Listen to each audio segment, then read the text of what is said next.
శ్రీగురుభ్యో నమ. సదాశివసమారంభాం శంకరాచార్యమధ్యమాం అస్మదాచార్యపర్యంతాం వందే గురుపరంపరాం. శ్రీ విఘ్నేశ్వరాయ నమ. శ్రీమాత్రే నమ. శ్రీగురుభ్యో నమ. నారాయణం నమస్కృత్య నరం చైవ నరోత్తమం దేవీం సరస్వతీం వ్యాసం తతో జయముదీరయేత్. శ్రీ కార్తీక పురాణం మొదటి అధ్యాయం. పురాణ ప్రశస్తి. అనంతకోటి బ్రహ్మాండ నాయకుడైన భగవంతుని సృష్టిలో విశిష్టమైనటువంటి శ్రీ నైమిషారణ్యమునకు సూత మహర్షి విచ్చేశారు. నైమిషారణ్యంలో ఉన్నటువంటి శౌనకాది మహర్షులు సూత మహర్షిని స్వాగతించి ఆయనను సత్కరించి ఈ విధంగా అడిగారు. సూతముని, కలికల్మషనాశకము కైవల్యదాయకమైన కార్తీక మాస మహాత్మ్యం వినిపించి మమ్మల్ని ధన్యులను చేయండి అంటూ శౌనకాది మహర్షులు అభ్యర్థించారు. సూత మహర్షి వారి కోరికను మన్నించి ఈ విధంగా వివరించారు. శౌనకాది ఋషులారా, పరమ పవిత్రమైన కార్తీక మాస మహాత్మ్యం గురించి వివరించి చెబుతాను. మా గురుదేవులైన వేదవ్యాస మహర్షుల వారు ఈ కార్తీక మహాత్మ్యాన్ని అష్టాదశ పురాణములలో స్కాంద పురాణం, పద్మపురాణం రెండింటిలోనూ వక్కానించి ఉన్నారు. బ్రహ్మర్షి శ్రీ వశిష్ఠ మహర్షిచే రాజర్షి అయిన జనకునకు ఈ కార్తీక మహాత్మ్యం గురించి సవివరంగా చెప్పబడింది. మన అదృష్టం వలన నేటి నుండి కార్తీక మాసం ప్రారంభమైంది కనుక ప్రతిరోజు నిత్యపారాయణగా ఈ మాసమంతా కార్తీక పురాణ శ్రవణం చేసుకుందాం. స్కాంద పురాణమందలి వశిష్ఠ ప్రోక్తమైన కార్తీక మహాత్మ్యం గురించి నేను చెబుతాను, శ్రద్ధగా వినండి అంటూ స్కాంద పురాణంలోని కార్తీక మహాత్మ్యం గురించి సూత మహర్షి చెప్పసాగాడు. పూర్వకాలంలో ఒకసారి సిద్ధాశ్రమంలో జరుగుతున్న యాగానికి అవసరమైన ద్రవ్యాలను స్వీకరించడానికి వశిష్ఠ మహర్షి జనక మహారాజు వద్దకు వెళ్ళాడు. అక్కడ సకల మర్యాదలను స్వీకరించి తన రాకకి కారణాన్ని గురించి జనక మహారాజుతో చెప్పాడు. అందుకు జనక మహారాజు ఆనందంగా అంగీకరించాడు. బ్రహ్మర్షి, మీ యొక్క యాగానికి ఎంత ద్రవ్యం కావాలన్నా నిరభ్యంతరంగా ఇస్తాను. కానీ సర్వపాపహరమైన కార్తీక మాసం అత్యంత మహిమగలదని, సమస్త ధర్మాల కన్నా శ్రేష్టమైనదని చెబుతూ ఉంటారు కదా, అసలు ఈ మాసానికంత ప్రాముఖ్యం ఎలా వచ్చింది?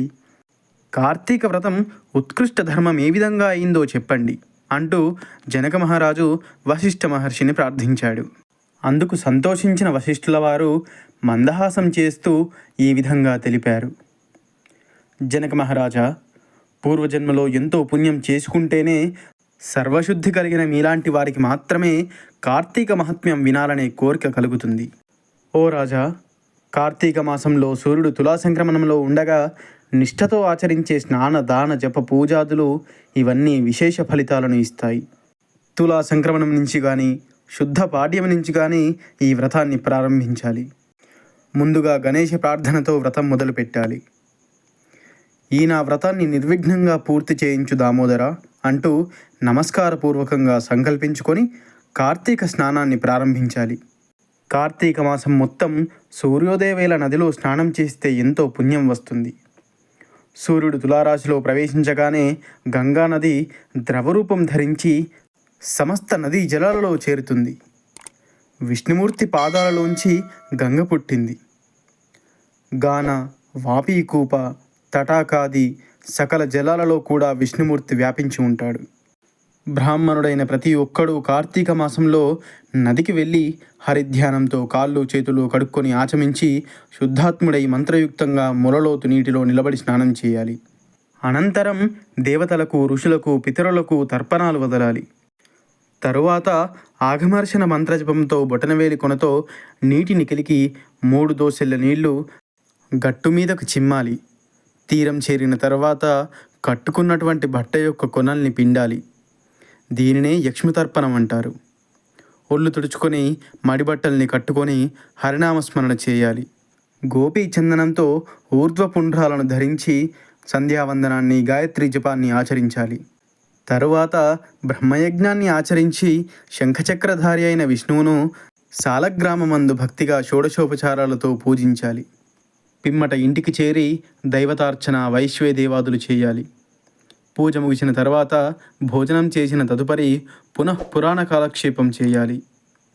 సాయంత్రం వేళ ఎలాంటి పనులు ఉన్నా, వ్యాపార లావాదేవీలు ఉన్నా వాటిని విరమించుకొని వైష్ణవాలయంలో యథాశక్తి దీపాలను పెట్టి స్వామిని ఆరాధించి భక్ష్యభోజన నైవేద్యాలను నివేదించి భగవంతుణ్ణి స్తుతించి నమస్కరించుకోవాలి.